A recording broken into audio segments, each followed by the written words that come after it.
नमस्कार दोस्तों, स्वागत है आपका एक बार फिर। स्टार्ट करते हैं अध्याय 3 ऑफ CRPC, न्यायालयों की शक्ति, पावर्स ऑफ कोर्ट्स। सेक्शन 26 न्यायालय जिनके द्वारा अपराध विचारणीय हैं के बारे में बात करेगा कि कौन से न्यायालय विचारण करेंगे। तो वो कहते हैं इस संहिता के अन्य उपबंधों के अधीन रहते हुए, मतलब अन्य उपबंध जो भी हैं उनके अधीन रहते हुए अपन बात करेंगे।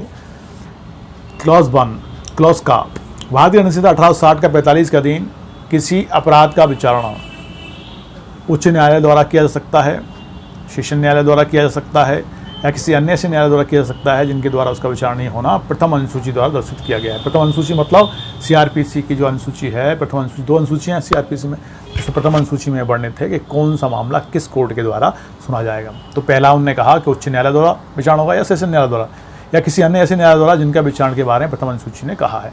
वहीं अगली बात वो कहते हैं परंतु के रूप में कि 1860 या 45 की धारा 376 जो है 376A, B, C, D और E, इनके लिए जो विचारण यथासाध्य न्यायालय वो जो होगा इसमें महिला पीठासीन हो, ऐसी व्यवस्था की जाएगी।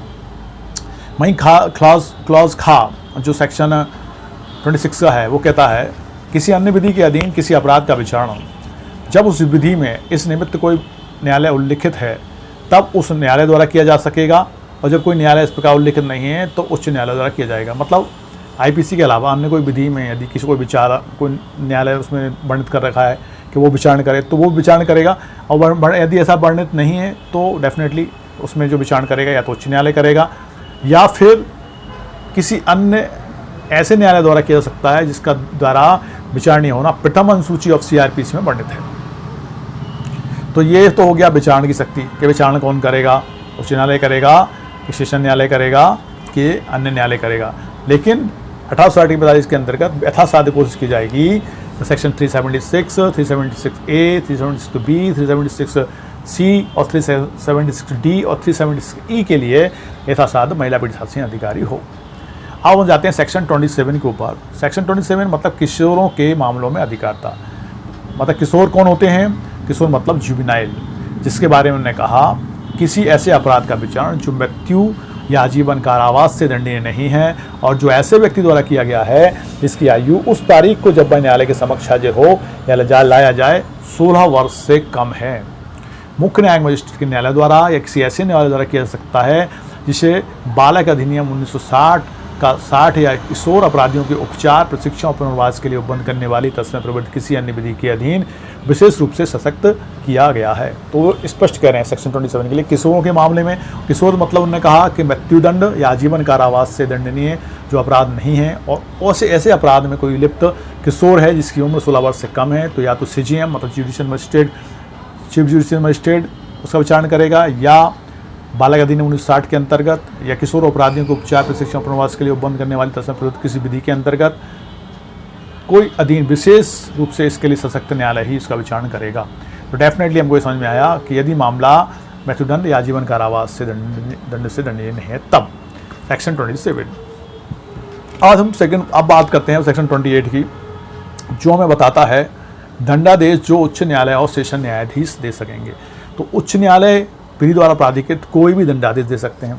सेशन न्यायाधीश या पर सेशन न्यायाधीश विधि द्वारा अधिकृत कोई भी दंडादेश दे सकते हैं, किंतु उसके द्वारा दिए गए मृत्यु दंडादेश के उच्च न्यायालय द्वारा पुष्टि किए जाने की आवश्यकता होगी। मतलब हाईकोर्ट तो कोई भी दंड दे सकता है जो विधि द्वारा प्राकृत है, मतलब मृत्यु दंडादेश, आजीवन कारावास, जुर्माना, आजीवन जुर्माना, सब कुछ। लेकिन वहीं यदि सेशन न्यायाधीश या अपर सेशन न्यायाधीश की बात करें तो ये वो दंडादेश दे सकते हैं, जैसे मृत्यु दंडादेश दिया, आजीवन कारावास दिया, दे सकते हैं। लेकिन मृत्यु दंडादेश ने दिया है तो उसकी पुष्टि उच्च न्यायालय द्वारा की जाना आवश्यक है, तब वो पुष्ट पूरा दंड कहलाएगा।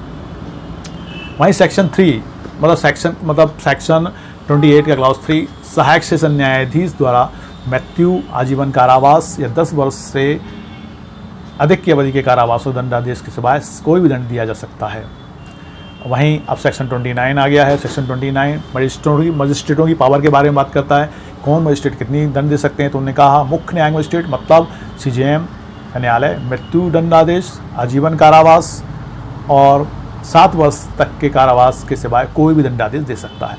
वहीं प्रथम वर्ग मजिस्ट्रेट मतलब JMFC का जो न्यायालय है वो सिर्फ 3 वर्ष से अनधिक मतलब 3 वर्ष से अधिक का कारावास नहीं दे सकता और 10,000 रुपये से अनधिक का जुर्माना वो दे सकता है, मतलब 10,000 से अधिक नहीं, वहाँ 3 वर्ष से अधिक का नहीं। मैं अब आप बात करते हैं जुडिशल मजिस्ट्रेट सेकंड क्लास की, जिसकी अब जो दंड दे सकता है वो 1 वर्ष से अधिक का नहीं होगा, मतलब 1 वर्ष से अनधिक, और 5 वर्ष से 5,000 रुपये से अनधिक का जुर्माना ये दे सकता है। अब वहीं महानगर मजिस्ट्रेट की यदि करें, जो मुख्य महानगर मजिस्ट्रेट है उसको मुख्य न्यायिक मजिस्ट्रेट की पावर मतलब CJM की पावर रहेगी, और यदि महानगर मजिस्ट्रेट है तो उसको जो पावर है JMFC की वो पावर उसके पास रहेगी। तो इस तरह से दोस्तों हमने आज देखा कि कौन कौन सी पावर्स न्यायाधीश के पास मजिस्ट्रेट्स के पास हैं और कौन कौन सी पावर न्यायाधीश के पास हैं। हाई कोर्ट कितना दंडादेश दे सकता है, सेशन न्यायाधीश कितना दंडादेश दे सकते हैं, अपर सेशन न्यायाधीश कितना दंड दे सकते हैं, सहायक सेशन न्यायाधीश कितना दंड दे सकते हैं, मजिस्ट्रेट कितना दंड दे सकते हैं। इसमें एक बात इंपॉर्टेंट बताना मैं भूल गया, मजिस्ट्रेट्स से हम क्या समझते हैं। मजिस्ट्रेट मतलब 2 तरह के मजिस्ट्रेट हैं, न्यायिक मजिस्ट्रेट मतलब जुडिशियल मजिस्ट्रेट और कार्यपालक मजिस्ट्रेट मतलब एग्जीक्यूटिव मजिस्ट्रेट। एग्जीक्यूटिव मजिस्ट्रेट में सारे प्रशासनिक अधिकारी आते हैं, जैसे DM, ADM, तहसीलदार, नायब तहसीलदार, और DM मतलब आपका कलेक्टर। और वहीं पे जुडिशरी मजिस्ट्रेट में आपके मुख्य न्यायिक मजिस्ट्रेट हैं CJM, ACGM और जुडिशियल मजिस्ट्रेट फर्स्ट क्लास और जुडिशियल मजिस्ट्रेट सेकंड क्लास, ये सारे के सारे मजिस्ट्रेट हैं। तो यहाँ पे हम जो बात कर रहे हैं मुख्य न्यायिक, यहाँ पे हम बात कर रहे थे जुडिशियल मजिस्ट्रेट्स की, जिनकी हमने पावर्स को देखा। तो दोस्तों आज अपन ने पावर्स देखी हैं, इसके बाद नेक्स्ट सेशन में अपन इसके अगले सेक्शंस को देखेंगे। तब तक आप इसको अच्छे से देखें, समझने की कोशिश करें। नहीं समझ में आता है तो आप कमेंट बॉक्स में कमेंट्स कर सकते हैं, मैं आपको फिर से बताऊँगा।